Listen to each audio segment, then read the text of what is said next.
कहां तक हो गया था हम लोग का? हम लोग कहते हैं कि जनघनत्व तो शायद हो गया था, जनघनत्व। अब अगला डालिए आप लोग लिंगानुपात।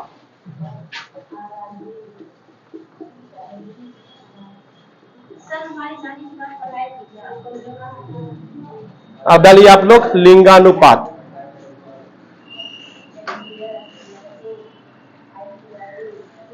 चलो, लिंगानुपात क्या होता है? कितनी लड़कियों की संख्या है, कितना लड़कों की संख्या है। लिंगानुपात क्या होता है? लड़कों लड़कियों की संख्या नहीं, लिंगानुपात क्या होता है? लड़कों की संख्या को बताना ना। लिंगानुपात मतलब क्या हुआ जो कि 1000 लड़के पे कितने लड़कियां हैं, इसकी संख्या को क्या कहते हैं हम लोग? लिंगानुपात कहते हैं। नहीं, आप जो बोली है उसका बात अलग था। ये आप क्या बोली हैं? कितने क्या क्या बोली हैं? लड़के लड़कियों की संख्या बोली है। समझे? लड़के और लड़कियों की संख्या बोली है। समझे? लड़के और लड़कियों की संख्या। लेकिन इसमें क्या है? 1000 लड़के पे कितने लड़कियां हैं, इसकी बात को हम लोग क्या कहते हैं? लिंगानुपात कहते हैं। ठीक है। तो अगर बात करते हैं लिंगानुपात सबसे अधिक कहां पे है आप लोग का, तो भारत का कितना है? तो 943 हो गया। तो भारत का कितना है? 943। इसका मतलब क्या हुआ जो कि 1000 लड़के पे 943 क्या है? लड़कियां हैं। अब इससे दिक्कत क्या होगा? लिंगानुपात होने से फायदा क्या है, नुकसान क्या है? नुकसान क्या है, फायदा क्या है? नुकसान तो बहुत है, क्योंकि भैया जाहिर सी बात है कि समाज में दोनों का क्या होना चाहिए? अनुपात निश्चित बराबर होना चाहिए, तब जाकर के क्या होगा? समाज क्या होगा? समाज चलेगा। अगर कम होगा तो क्या होगा? कम होगा तो क्या होगा? वहां की क्या होगी? व्यवस्था पूरी क्या हो जाएगी? अस्थिर हो जाएगी। पूरी व्यवस्था क्या हो जाएगी? अस्थिर हो जाएगी। कोई दिक्कत नहीं ना। तो भारत की कितनी है आप लोग की? तो 943 है ना। कोई दिक्कत? तो सर्वाधिक कहां की है? तो राज्य की बात कर लिया जाए तो केरल की है ना। केरल की बात कर लिया जाए तो कितना है आप लोग को? 1084 हो गया। अगर हम बात करते हैं दूसरे नंबर पे कौन है आप लोग का, तो हरियाणा।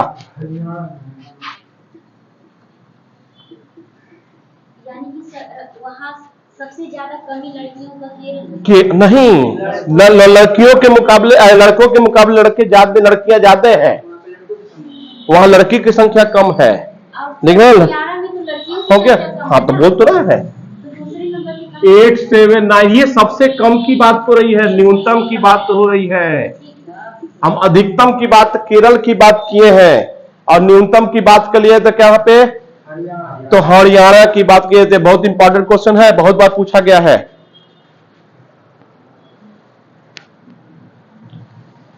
हो गया। ये बात किसकी हो रही थी आप लोग के? राज्य की। अब केंद्र शासित प्रदेश की बात कर लिया जाए तो केंद्र शासित प्रदेश की तो पुदुचेरी हो गया। अधिकतम पे कौन है आप लोग को? पुदुचेरी। कितना है आप लोग को? तो 1037 हो गया। 1000। अगर ये अधिकतम की, न्यूनतम की बात कर लिया जाए तो कौन होगा? दादर एवं नागर हवेली हो गया। दादर एवं नागर हवेली नहीं, दमन द्वीप।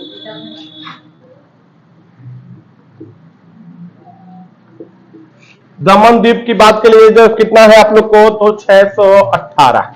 आप देख लो बच्चा क्या स्थिति वहां पे होगी, आप सोच सकते हो आप लोग। हाँ, ये केंद्र शासित प्रदेश की बात हो रही है।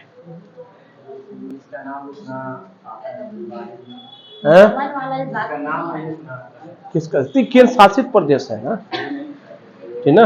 ये केंद्र शासित प्रदेश है, ठीक है ना।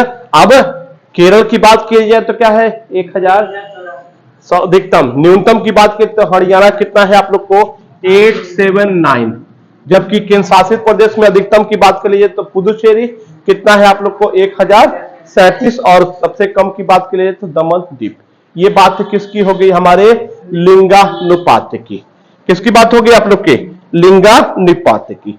अब थोड़ा सा देख लिया जाए शिशु जन्म दर, देख लिया जाए क्योंकि बहुत बार क्वेश्चन पूछा गया है, क्योंकि उसी से भविष्य हम लोग का निकल के आता है। जबकि भविष्य मेरा कैसा रहेगा, है ना। भारत का भविष्य, किसी देश का भविष्य, किसी राज्य का भविष्य कैसा होगा, वो किससे निकल के आएगा, तो शिशु दर से ही निकल के आएगा। मिटा दे।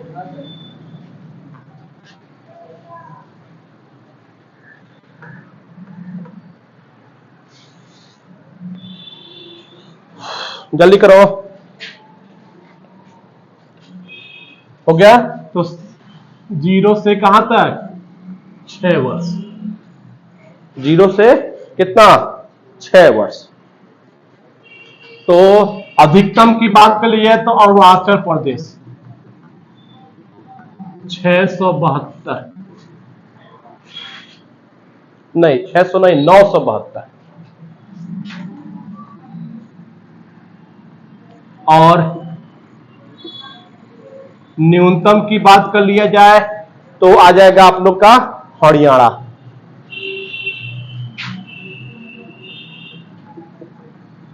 834।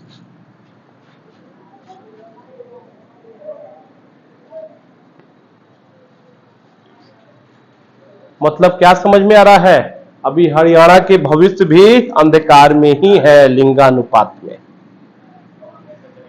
समझे समझे, अभी क्या है, अभी समझे समझे, अभी हरियाणा का भविष्य भी क्या है, अभी क्या है, अंधकार में ही है आप लोग का लिंगानुपात की दर से।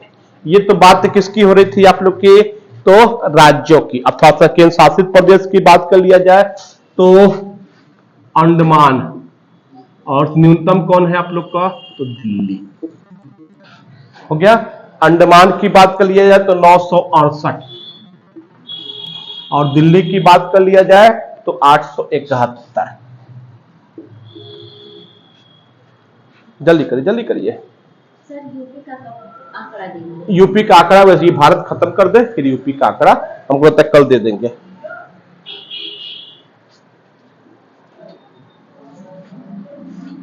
भाग 1 देखिएगा तभी और अच्छे समझ में आएगा। ये भाग 2 है, ये भाग 1 अपलोड हो गया है आप लोग का। हो गया। आप बात कर लेते हैं किसका, साक्षरता दर का। हम लोग का क्या क्या हो गया, घनत्व हो गया, जनसंख्या वृद्धि हो गया, और क्या हो गया, लिंगानुपात।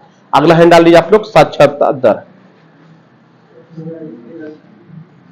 साक्षर किसको कहते हैं बच्चा, पढ़े लिखे मतलब कहां पढ़े लिखे। सर पहले जो था कि साइन ही कोई कर देता था तो उसे साक्षर मान लिया जाता है, लेकिन आज की जो 2020 में जो पॉलिसी आई है उसके अनुसार जो 8 तक बच्चा पढ़ा रहे उसको साक्षर की श्रेणी में रखा जा रहा है। अब बात किसकी हो रही है, 2011 की बात हो रही है जनगणना के अनुसार। हो गया। किसकी बात हो रही है, 2011 की जनगणना की बात हो रही है। तो उस समय की बात होगी, अभी तो इस समय की बात तो होगा नहीं, नया शिक्षा नीति के अनुसार। हो गया। पुराना शिक्षा नीति के अनुसार ही बात होगा अभी आप लोग का, क्योंकि ये अभी तो वर्तमान में आया है। ये बात 2011 की जनगणना के अनुसार हो रहा है। तो 2011 की जनगणना के अनुसार साक्षर किसे कहेंगे, जिसको, सिंपल है, जिसको भाषा की समझ हो और भाषा बोल ले रहा हो और लिख ले रहा हो, बाकी कुछ मतलब नहीं है क्या बोल रहा है क्या बोल रहा है। मतलब कोई एक भाषा, मान लो हिंदी हम लोग है तो हिंदी बोल ले रहा है और हिंदी, तो उसको क्या कहते हैं हम लोग, साक्षर कहा जाता है, ठीक ना। जिसको क्या हो, भाषा क्या समझ हो, जिसको क्या हो रहा हो, जो बोल ले रहा हो या, और उस भाषा को, अब मान लो कि अब के केरल में रह रहे हो, है ना, अब कहो हिंदी लिखने के लिए, तो जाहिर सी बात है वहां तो बेवकूफी कहलाएगी ना। हो गया। क्योंकि भाई अब वहां वाले, अब यहाँ वाले हम लोग देख ही सकते हैं, आप लोग हिंदी से, इंग्लिश से कितने दूर भागते हैं, है कि नहीं है। इंग्लिश आता है तो भाई छोड़ो हटा रहे हैं। तो अब वही केरल वाले हिंदी से दूर भागते होंगे, दक्षिण वाले हिंदी से दूर भागते होंगे, ठीक ना। तो वही बात है, अब वहां के लिए क्या होगा, वहां की भाषा की बात होगी, यहाँ की बात होगी, यहाँ की भाषा की बात होगी।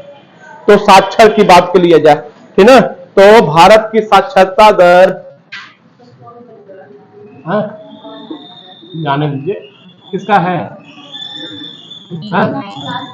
छोड़ो जाना। हो गया 74.04%।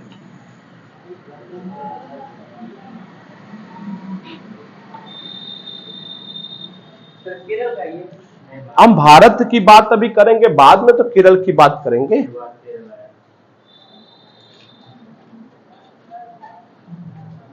हो गया। साक्षर की बात कर लिया जाए तो कितना है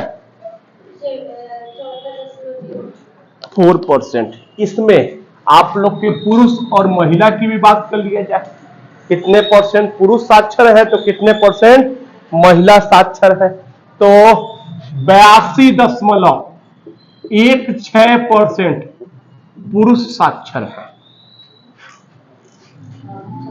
हो गया।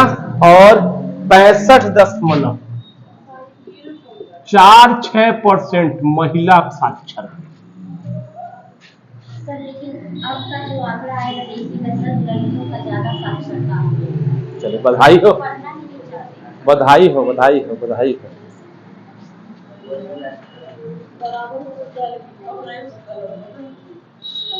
देखिए यही के हर एक कॉलेज देख लीजिए, स्कूल देख लीजिए, लड़कियों की है, लेकिन लड़कों की पढ़ाई में लड़कियां ज्यादा पढ़ाई का बात नहीं हो रही है, ये हो रहा है कि साक्षरता कौन जाता है। चलो आ जाओ।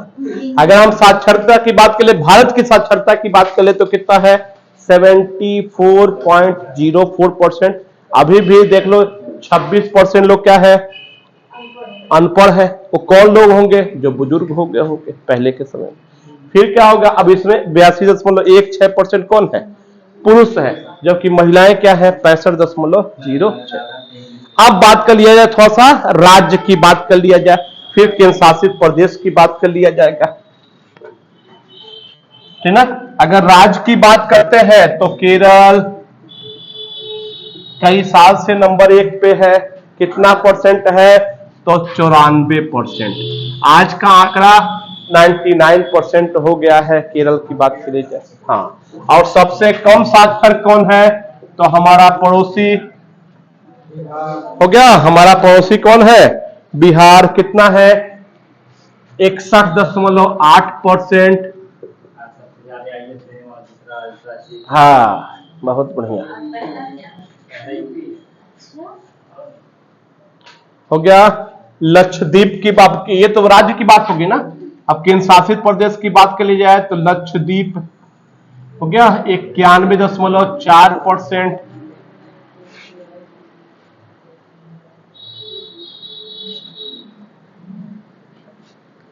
कितना परसेंट 4%। दूसरे बम्ब पे आ जाइए, दादर एवं नागर हवेली सबसे न्यूनतम की बात कर लिया जाए हाँ तो कितना हो जाएगा आप लोग का 76.2%।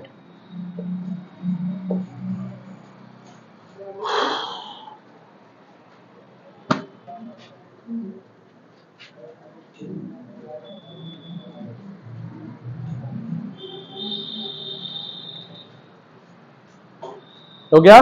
किसी को यहां तक दिक्कत नहीं ना। अब आगे बढ़ चला जाए तो सबसे पढ़ा लिखा राज्य, सबसे अनपढ़ राज्य उत्तर प्रदेश में कितना है हाँ 67%। उसी में 10 जोड़ दो तो पुरुष आ जाएगा, 10 घटा लो तो महिला आ जाएगा। पुरुष की बात कर ले तो 77 हो जाएगा, और 10 घटा लो तो 57 की बात कर लोगे तो क्या हो जाएगा महिला हो जाएगा। देखो इसका कितना है। अच्छा घबराओ मत, हम लोग भी हैं, नंबर दूसरे पे ही है लेकिन नीचे से है, समझे। हम लोग ऐसा नहीं है कि हम लोग नहीं है, हम लोग भी टॉप 2 में है, हम नहीं समझे, लेकिन नीचे से है, टॉप ऊपर से नहीं है, ठीक ना। चलो आगे बढ़ा जाए। यूपी वाले जो पढ़ते हैं मन के पढ़ते नहीं पढ़ते। लेकिन धीरे धीरे पता नहीं क्या है हमको हमारी नजर में, लेकिन चाहे कोई भी बच्चे तो पढ़ाई से दूर भाग रहे हैं आज की डेट में। अब क्या है क्या नहीं है समझ नहीं आ रहा है, लेकिन दूर भाग रहे हैं। अब ये सरकार की दोष कहो या किसकी दोष कहो, या हो सके वैकेंसी नहीं है इसके चलते भाग रहे हैं कि क्या भाग रहे हैं, वो समझ में नहीं आ रहा है। चलो आगे बढ़ा जाए, ठीक ना। अब देखा जाए हल्ला तो सर्वाधिक ग्रामीण जनसंख्या कहां निवास करती है, क्योंकि 1-2 बार क्वेश्चन पूछा गया है। हो गया। सर्वाधिक ग्रामीण जनसंख्या कहां निवास करती है? तो हिमाचल प्रदेश में।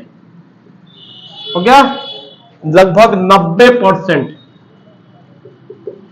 हो गया, लगभग 90% क्या है, कहां पे? हिमाचल प्रदेश में निवास करती है। हाँ, हो गया। जबकि न्यूनतम ग्रामीण जनसंख्या कहां निवास करती है? तो गोवा में, लगभग 37%, 37.1% कर दो आप लोग।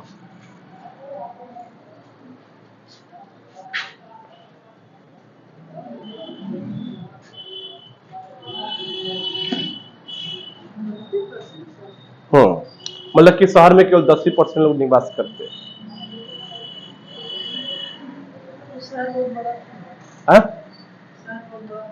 शहर पहाड़ी है, हिमाचल प्रदेश बच्चा, हिमाचल पर पूरा पूरा पहाड़ पहाड़ है, पूरा पहाड़ी एरिया है वो सब। इस समय तो इस समय तो चढ़ना पार तो आया है, या है पूरा, क्या नाम है, रोड वगैरह सब तहस नहस हो गया है। कहाँ का सर? हिमाचल प्रदेश का ले लो पूरा। इसमें चंडीगढ़ कुल्लू हाईवे बंद है। कुल्लू चंडीगढ़ हाईवे बंद है। चलो आजा। तो न्यूनतम कहां निवास करता है? ये परसेंटेज की बात करते हैं, लेकिन अगर सबसे अधिक जनसंख्या की बात करें शहर में रहने वाले, तो महाराष्ट्र होगा। सर शहरी का बात हो रहा है। समझे, ये परसेंटेज की बात हो रहा है, ठीक ना। ये किसकी बात हो रहा है? परसेंटेज की बात हो रहा है। लेकिन अगर बोला जाए कि जनसंख्या सबसे अधिक शहर में कहां निवास करते हैं, तो महाराष्ट्र में। सर ग्रामीण और शहर में अंतर होता है? हम नहीं हो, जैसे कि हम बोले न्यूनतम, ऐसे समझो, न्यूनतम ग्रामीण कहां का है?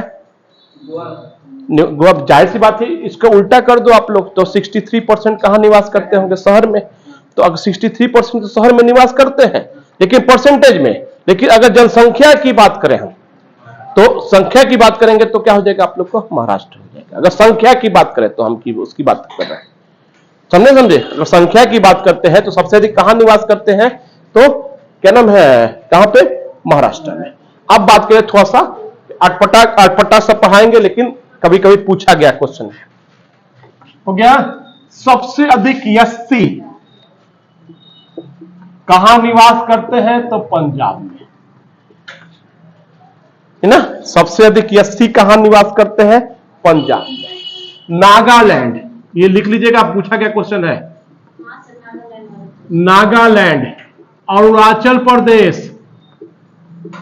हो गया, नागालैंड, अरुणाचल प्रदेश, लक्षद्वीप।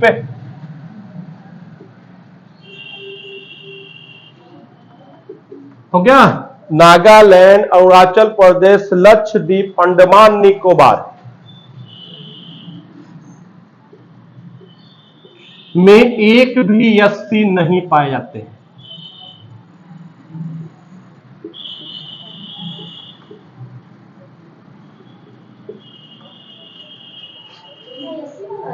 हाँ, वहां पे यस्सी नहीं मिलना।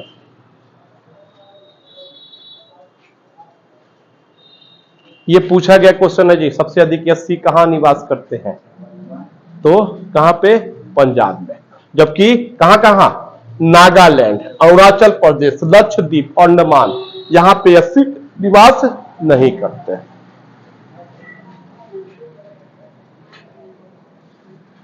हो गया।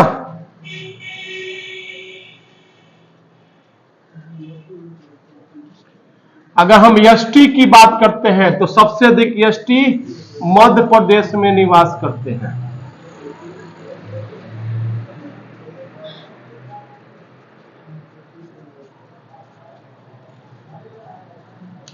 लेकिन पंजाब, हरियाणा, दिल्ली, हो गया, पंजाब, हरियाणा, दिल्ली, पुदुचेरी,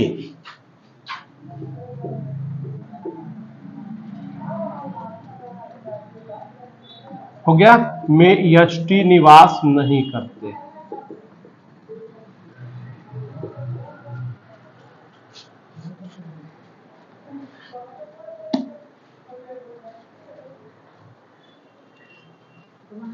निवासी नहीं होंगे, निवास तो करते ही हाँ, होंगे। जाके घूमते होंगे, चले आते होंगे, रहते नहीं है वो। देखो, रहने और वहां का स्थायी निवास की बात अलग होती है, घूमने टहलने की बात अलग होती है। तो क्या किसी को यहां तक दिक्कत नहीं ना? बोलो बच्चा। हाँ, तो सबसे अधिक कहां एससी कहां निवास करते हैं? पंजाब में। सबसे अधिक एसटी कहां निवास करते हैं? कहां कहां निवास एससी नहीं करते हैं? तो नागालैंड, अरुणाचल प्रदेश, लक्षद्वीप और अंडमान निकोबार। जबकि एसटी कहां निवास करते हैं? मध्य प्रदेश। जबकि पंजाब, हरियाणा, दिल्ली और पुदुचेरी में एसटी निवास। ये देखो, ये क्वेश्चन अभी पूछा गया है किसी रेलवे में। कहां पे? ये एसटी कहां निवास नहीं करते हैं? तो नहीं, वो ऑप्शन नहीं था कि दिल्ली में था आप लोग का, ये सारे ऑप्शन नहीं था, दिल्ली उसमें था आप लोग। ये अभी रेलवे का ही कोई क्वेश्चन था, आप लोग पूछा गया क्वेश्चन है ये। हाँ, अनुसूचित जाति, अनुसूचित जनजाति हो गया। एससी मतलब कि अनुसूचित जाति, एसटी मतलब कि अनुसूचित जनजाति हो गया। कोई दिक्कत यहाँ पे? सर हम लोग किसमें आते हैं, ओबीसी वाले? वो किसी में, इसमें किसी में नहीं आते हैं। नहीं, आम ओबीसी मतलब अन्न पिछड़ा हो गया ना। एसटी मतलब कि सबसे जो जो आप लोग न्यूनतम हो गया आप लोग का, उसमें आगे बढ़ जाए, है ना। अब देखो यहाँ पे, तो मिटा दे।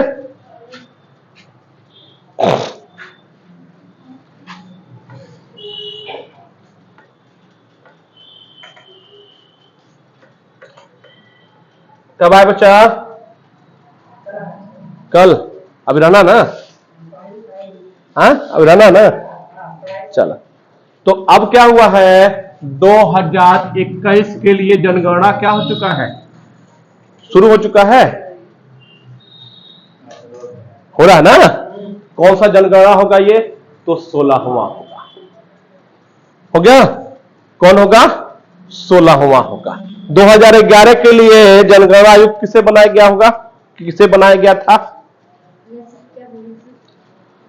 2011 के लिए जनगणना आयुक्त किसे बनाया गया था? जल्दी बोलो भैया। सी चंद्रमौली। तो जाहिर सी बात है, यहां भी तो किसी न किसी को बनाया गया होगा ना आयुक्त। तो यहां पे आयुक्त किसे बनाया गया है आप लोग को? कौन? योगी, योगी आदित्यनाथ। तो लिख लीजिएगा विवेक जोशी।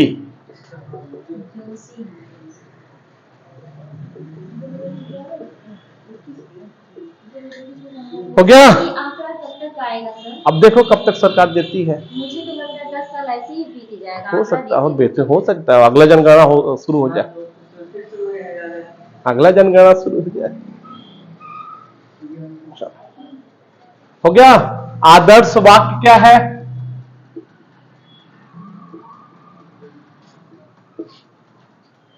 आदर्श वाक्य क्या है? वो तो 2011 का था ना, हमारी जनगणना हमारा भविष्य। 2021 की बात हो रही है। जन भागीदारी से जन कल्याण। हो गया? क्या था? जन भागीदारी से जन कल्याण।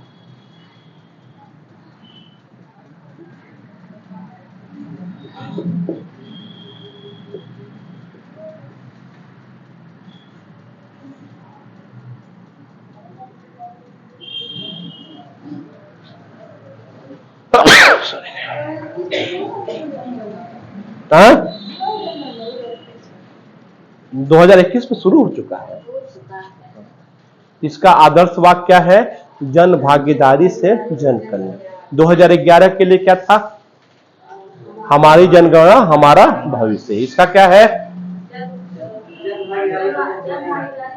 2011 के लिए जनगणना आयुक्त कौन था? सी चंद्रमौली। जबकि कौन सा है ये? तो विवेक जोशी। कौन सा जनगणना होगा वो 2011 वाला? 15वां होगा।